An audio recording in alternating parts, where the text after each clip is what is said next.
Hi everyone, welcome back to your next instalment of Reading for Pleasure. Let's find out what happens on the Tuesday. Tuesday the 9th of April, 1912, the South Western Hotel, Southampton, England. Here I am in a lovely hotel room with my own bathroom. I have never experienced such incredible luxury. I just took a long, hot bath, complete with a thick blanket of fragrant soap bubbles. Hot water, as much as I wanted. Then I dried off with a warm fluffy towel, feeling like the very Queen herself. The pillows on my bed are fat with feathers, and my mattress is as soft as a cloud. Mrs. Carstairs is in the room next door, getting what she described to me as beauty sleep. I can only imagine that anyone who slept on one of these delightful beds would wake up looking beautiful. Before I left this morning, everyone gave me good wishes at breakfast.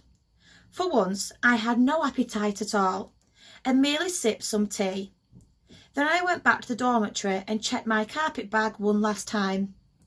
Sister Judith brought Nora in, and the two of us sat together on her bunk for a time. I gave her Mummy's china cat and did my best to soothe her tears. "You going down the big ship now?" she asked finally. I nodded, feeling some tears of my own. I promised to draw her a picture of the Titanic and post it right away, so that she could look at it whenever she wanted.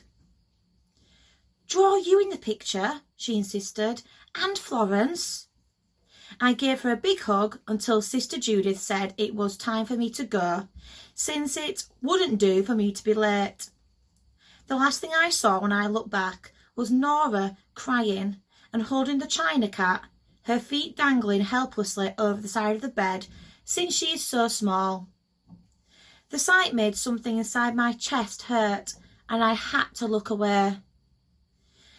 My farewell to most of the sisters was quite formal. Sister Mary gave me enough money for my motor bus fare and £2 just for emergencies. I was very grateful for this and took the money away in a safe pocket. Then Sister Catherine walked me out to the square where I would board the motor bus. While we were waiting, she gave me another £2 and several shillings. I have no idea how she managed to gather up such a sum, but I was sure it would be disrespectful to refuse to accept it. So I did so, thanking her profusely. "If you ever need—" She stopped. "Well." I nodded, and I took out Father's sonnets and handed the book to her. "Thank you for everything," I said. "I have depended on you so much." The conductor seemed impatient, and it really was time to go. At Claridge's, Mrs. Carstairs was probably impatient too. "No favourites," I said. Sister Catherine smiled.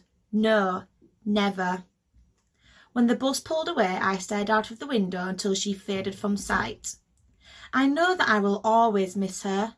I must keep a very careful record of my journey so that one day I can share it with her. I was nearly 20 minutes early when I arrived at the hotel, but Mrs. Carstairs was still very anxious.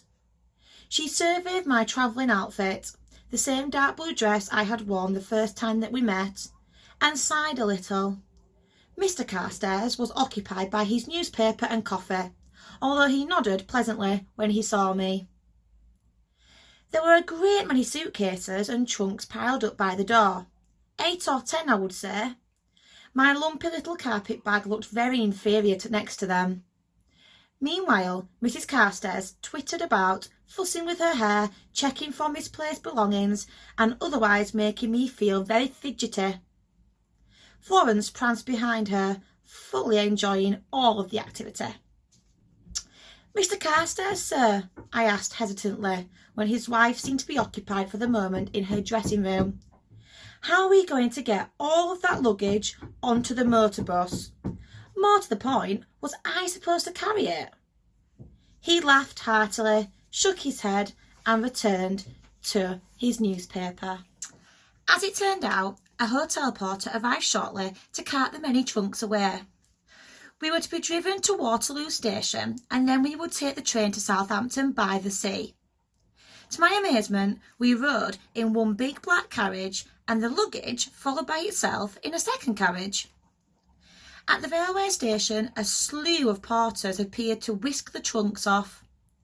Mr. Carstairs arranged for our tickets and went ahead to see if our seats met with his approval.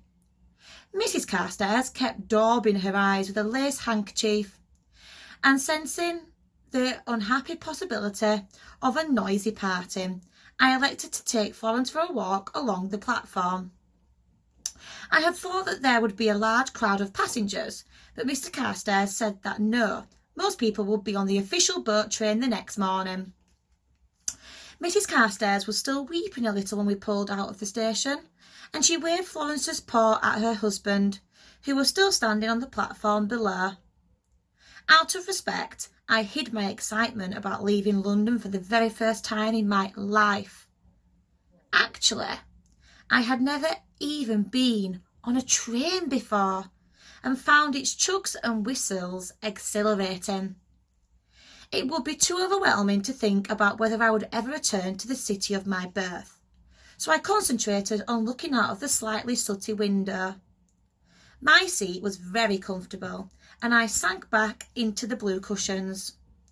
The window felt cool against my fingers, and the panelling below it was a dark, polished wood. Worried that I might have smeared the polish, I lightly rubbed the spot I had touched with my sleeve. To my great surprise, both Mrs. Carstairs and Florence fell asleep almost before we had even left the city. They also both wheezed.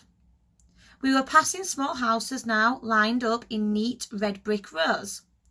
The train seemed to be moving quite rapidly, and I felt just a bit queasy and was glad to have neglected my breakfast.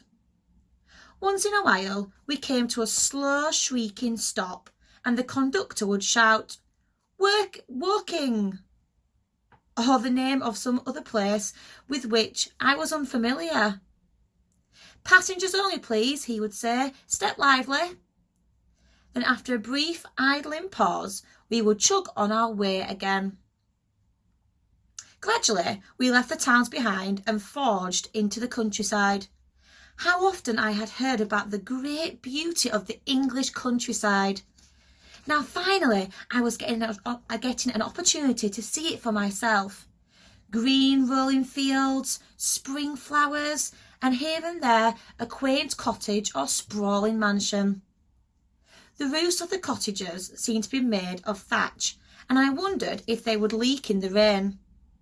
My grey, cluttered, foggy city seemed 1,000 miles away. If we had had the time, I would have loved to spend a day in one of those fields, lying in the grass with nothing but a book, and perhaps some bread and cheese to keep me company. I think I would stay there all night, watching the stars and waiting for the moon to rise. Our journey was only about 80 miles, and all too soon the conductor was announcing, "Southampton!" Mrs. Carstairs' eyes fluttered open, and she yawned widely. "What an exhausting trip," she said. Yes, having a bit of a lie down was always quite a tiring activity. The conductor helped us off the train, and 2 red uniformed porters hurried over to greet us. Once all of the luggage had been collected, they trundled us through a passageway towards the South Western Hotel, where we would be staying. I could smell the water, but from where we were I could scarcely see the quays, let alone the ships in the harbour beyond. We were taken up to the 3rd floor in a sparkling clean lift, although I swallowed hard to think of being wafted off the ground like that, held just by thin cables. Still, our ride was steady, and in less than a moment, there we were. It transpired that one of the trunks was mine, filled with my new, appropriate clothing. When I opened it to peek inside, I discovered petticoats, stockings, a pair of shiny black shoes, 3 dresses, a skirt, 2 high-neck blouses, 2 hats, and a pink wool coat. Pink. I should certainly have chosen another shade, but it was very pretty. One of the hats was decorated with ribbons and flowers and looked altogether garish. I'm going to leave it there for today because it is quite a long chapter for the Tuesday. So we will find out tomorrow what happens and hopefully get on to what happens on Wednesday when she is on the Titanic itself. Thanks for watching, guys. See you later.